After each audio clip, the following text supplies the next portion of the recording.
Hi everyone, welcome to MediaNama. In this video, I'd like to talk about a recent circular issued by the Central Board of Direct Taxes regarding TDS and how TDS should be levied for e-commerce transactions, specifically transactions in ONDC.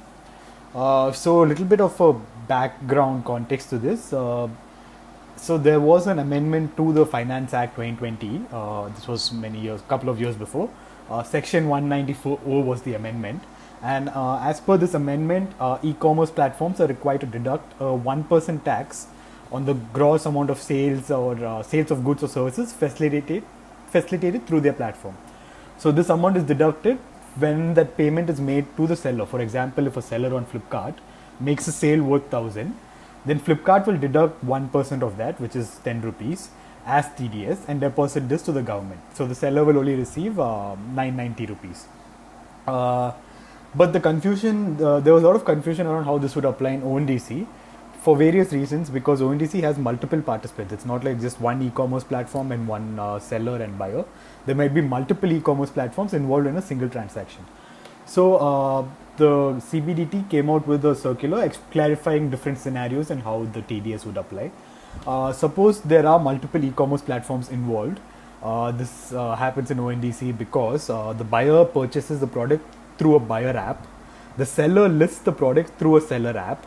So there are two e-commerce entities involved already, buyer app and seller app. And apart from this, there might be more like logistics entity, the payment entity, and there might be an intermediary app sitting between the seller and the buyer app.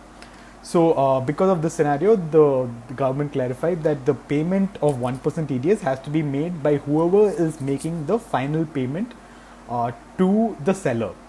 So if it's the seller app that is making the final payment to the seller for the good that they sold, then that seller app will levy the 1% TDS and deposit the remaining money to the seller.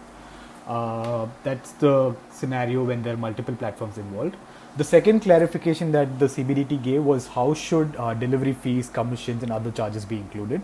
So typically a transaction will have a delivery charge, and in ONDC there might also be a buyer app fee, a seller app fee, and ONDC network fee.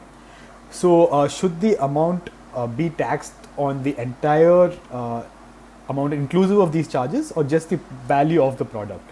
The government has clarified that it should include all these charges. So if the product is worth 100 and there is an additional packing fee of 5, a shipping fee of 10, buyer and seller commission of rupees 3, and 2 rupees in ONDC fees, all this adds up to rupees 120. The TDS of 1% is applied on this 120 rupees, not on the 100 rupees, which is solely the value of the product. But it also added that once TDS has been deducted on these various charges like commission, delivery, and everything, TDS under no other section shall apply on the shipping or commission. So there is another section called 194H, and typically platforms have to pay TDS under this 194H for amount collected as shipping or commission. But once TDS is already levied under this 194O, the seller does not need to again pay TDS. There's no repeat TDS. There's no multiple transactions involved over here. Third thing is how a discount is going to be treated when calculating gross amounts. There are two scenarios over here. The seller gives the discount. In case the seller gives the discount, the actual price of the good reduces. So 100 rupee product offered in a discount of rupees 10, then offered if there's a 10 rupee discount to it, then it's only 90 rupees, and the TDS is levied on that 90 rupees, not the 100. This is when a seller gives the discount. If the e-commerce platform is giving the discount and the seller is actually getting the full value of the product, then the TDS applies on the full value of the product. For example, the product value again is rupees 100. The e-commerce platform is giving a 10 rupees discount, and it's actually transferring 100 rupees to the seller. So the seller does not bear the discount. In this case, the TDS is charged on the 100, which is the amount given to the seller, which is the full price of the product. How to adjust for returns and refunds? Products are often returned and refunds are issued. In that case, the tax may be adjusted against the next transaction involving the same two people. So these are the four clarifications, and I think they make a lot more sense, especially in the context of ONDC.